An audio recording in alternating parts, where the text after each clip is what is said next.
Hiya, I'm Harry, and this is my presentation on contrasting identities in Pollito Chicken by Lydia Vega.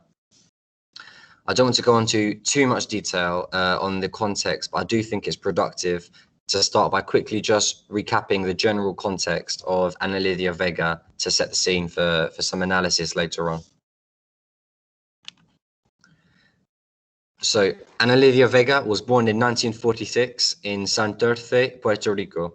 Her parents were both involved in the literary sphere, her mother being a teacher and her father being an oral poet. She studied first at the University of Puerto Rico and then went on to do a master's in France.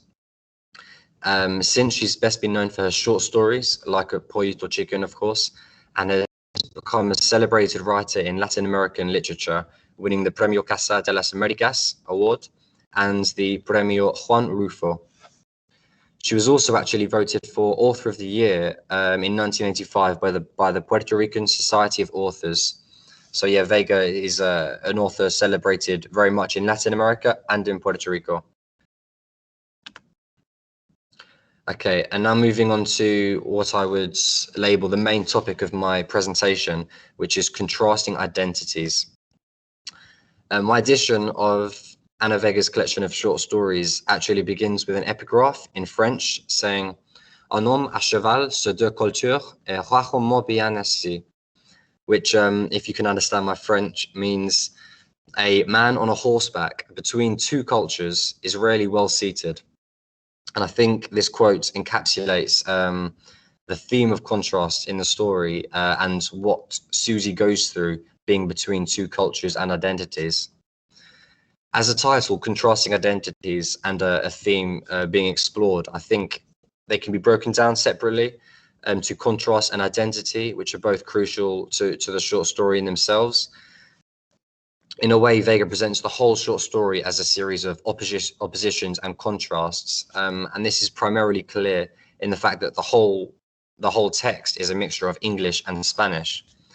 This technique is often called Spanglish, but the combination of New York English and then Puerto Rican Spanish actually goes further than what Spanglish would usually entail, and the mixture of languages seems more like a form of code switching, both cultural and linguistic, with more specific references to each culture. And then equally, identity as a concept itself notions of identities are constantly being questioned by Vega in the narrative, and these are all these questions are channeled through Susie Bermudez, which we'll look at a bit later. And then the reason why I chose to deal with these two separate themes together is because Vega sets up different identities as oppositions in contrast, and the examples of this that I'm going to look at in more detail for later on in the presentation are Susie's internal conflict with her Puerto Rican identity and her New York one. And then I'm going to look at the relationship between the narrator and Susie and how their voices both intertwine and contrast each other. Susie's internal conflict. Susie's internal conflict is a result of her being assimilated to American life and American culture since her mother brought her to New York when she was 10. This has led her to idolize Americans and just the general American way.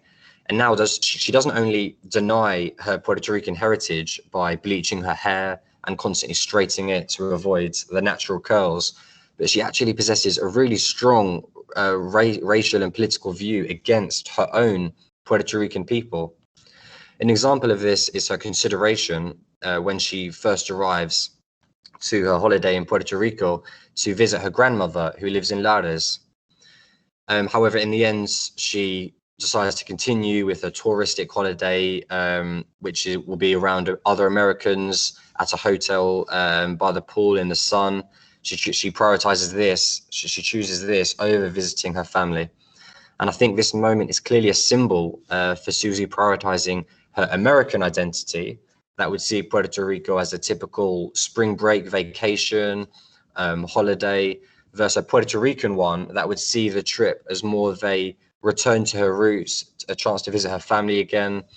But yeah, she clearly prioritizes her American identity in this situation. Furthermore, Lares, the district her grandmother lives in, has a big history within Puerto Rico.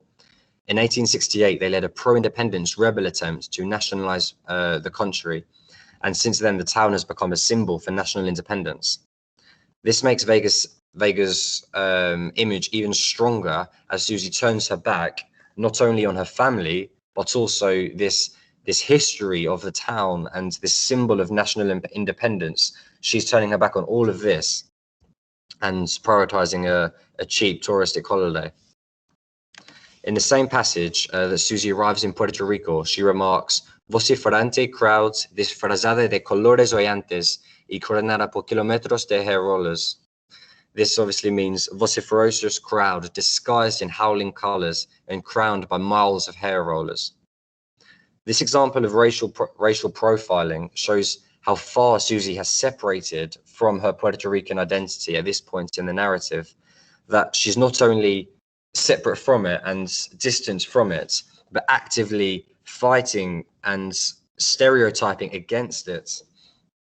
And this makes it even more ironic at the end of the novel when Susie eventually rediscovers and finally prioritizes her Puerto Rican identity through sleeping with the barman at the hotel. But yeah, I think the internal conflict between Susie's two identities, Puerto Rican and New York identity, is ever present, both in the short story and in Susie's life in the short story. A Streetcar Named Desire. Anna Lydia Vega contextualizes Tennessee Williams' A Streetcar Named Desire. We are told Susie Bermúdez sintió que la empujaban fatalmente a la hora del más febril rush hacia un sudoroso, maloriente, alborotoso streetcar named Desire, which means Susie Bermúdez felt that she was fatally pushed at the time of the most feverish rush towards a sweaty, smelly, and rowdy streetcar named Desire. And yeah, this in-textual detail interested me specifically, and actually jumped out to me on the page, not only because it's a book I studied for my A-level English literature, but also the parallels were instantly apparent to me between Susie Bermúdez and Blanche Dubois. Blanche Dubois is the female protagonist of Tennessee's play, and she's the woman pictured to the right of this slide. Like Susie, Blanche is also caught between two identities. She has a history she regrets and denies after being thrown out of her old town Laurel because she slept around, sometimes for money, and one notorious time with a 17-year-old boy. In the play, she's now older and deeply insecure of her past and her fading beauty. She puts on a facade of social snobbery, purity, beauty, and virginity, but really is the opposite in truth. In a similar way, Susie puts on a facade and pretends to be someone that she isn't in order to fit in to American society, and she adapts her appearance and denies her Puerto Rican past in the process. As well as this, both characters are prejudiced towards the people who they are trying to distance themselves from. For example, Blanche wants to seem high class and innocent, and thus looks down upon Stanley, who's played by Marlon Brando, who's a very working class character. Equally, Susie obviously shows feelings of racial superiority and prejudice towards against Puerto Rican people, when obviously she is Puerto Rican herself. So yeah, I think the similarities seem endless between the two characters. Even the places both characters turn their back on sound very similar. Blanche running from her past in Laurel, and Susie running from her family in Lares.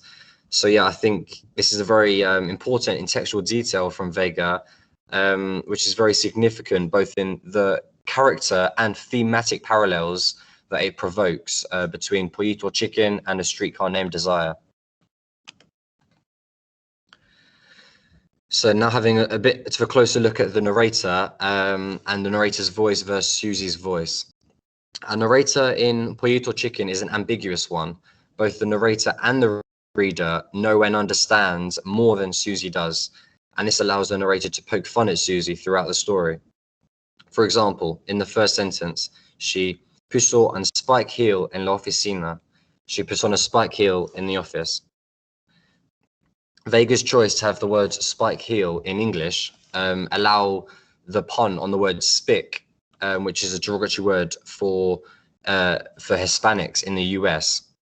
This reference spick of her Puerto Rican identity is in immediate contrast with her American material feminine identity that's represented by her high heels, the spick heels as well. So in the same word, you have both of her identities fighting against each other. This is an example for me of why this text, Pollito Chicken, is one where you can examine literally every word and find a meaning behind it, because Vega's not only chosen each word for a reason, but also she's chosen whether to have that word in English or Spanish for a reason. And you can see here, having spick heel in English changes the meaning and is significant and brings a lot more to the table. It allows a different level of analysis for it by defining both languages in one. In the second example, the narrator says, ella pertenecía a la generación del Mavi y el Grapo, que no era precisamente what she would call sus typical drinks favoritos. This translates to, she belonged to the generation of the Mavi and the Grapo, which weren't exactly what she would call her typically favorite drinks. Mavi is a Puerto Rican drink, pictured to the right of the slide again. It looks very refreshing there, actually. But yeah, it's made of fermented tree bark, believe it or not. And yeah, this drink would be considered in America probably a poor man's drink, or just perhaps not a very nice one. And the narrator points out that Susie doesn't know of the more sophisticated drink brands, and because she belongs to the generation of the Mavi. And this is a joke actually only for Puerto Ricans who know the drink and its history and the cultural references behind the Mavi. So the narrator is laughing with the Puerto Ricans that understand this joke at Susie, who is from the generation of the Mavi. The abnormal narrative tone is also visible in the quotes we looked at on the last slide, when the narrator notes the vociferous crowd disguised in howling colors and crowned by miles of hair rollers. It's interesting because Susie's racial prejudices and rejection of Puerto Rican culture are visible here, but in the narrative voice. So it's difficult to know if these are Susie's opinions coming through the narrator's voice, permeating the narrative, or it's the narrator being ironic and continuing her mimicking tone. But yeah, we wouldn't expect that to occur. And equally, Susie actually only speaks Spanglish twice during the story, and the rest of the times the Spanglish is by the narrator. And this is again surprising because it's Susie that is caught between two cultures, her Puerto Rican identity and her New York one, not the narrator. So we'd expect Susie to be subject to Spanglish or this mixture of languages rather than the narrator. And what this does is further blurs the lines between both their voices. And it's just difficult for the reader to pinpoint exactly at what point does Susie's voice stop and the narrator's voice begin. And finally, what makes Ana Vega's text postmodern?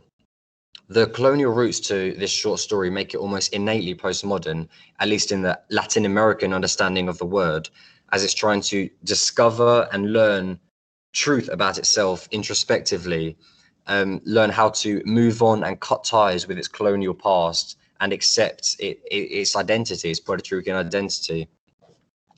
Another postmodern element of this short story is its combination of popular cultural references with less popular cultural references. For example, Vega includes the reference to Streetcar that we looked at, A Streetcar Named Desire, which is one that most readers or just the majority of people will be familiar with and understand.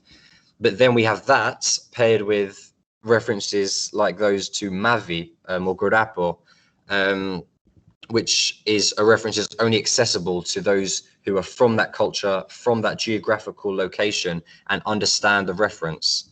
So that's definitely something that adds to the postmodern aspect of the story. As well as this, the frequent use of humor and irony throughout the story is obviously another foundation for her postmodern aesthetic, and adds much to the postmodern aspect of of the short story. Finally, literary critic Linda Hunchen, in The Politics of Postmodernism, grapples with previously conceived ideas of what postmodernism is, and concluded that instead of searching for truth, the postmodern novel questions the conditions under which truths are established. And this is exactly what Vega does in Pollito Chicken, as she questions what conditions, whether cultural, linguistic, political, or even sexual, can determine the truth of your identity. Is Susie more Puerto Rican at the end of the short story because she has had that sexual encounter with a Puerto Rican? All these questions are constantly being asked in the short story. And yet, under what condition can that truth, the identity, be established? And yet, it's under this light that Ana Vega presents the struggle of Puerto Rican people to establish true identity after their history of colonialism, and when, as a country, they're economically dependent on America. And then the final slide is my bibliography. Thank you very much for listening to my presentation and your time. Thank you very much.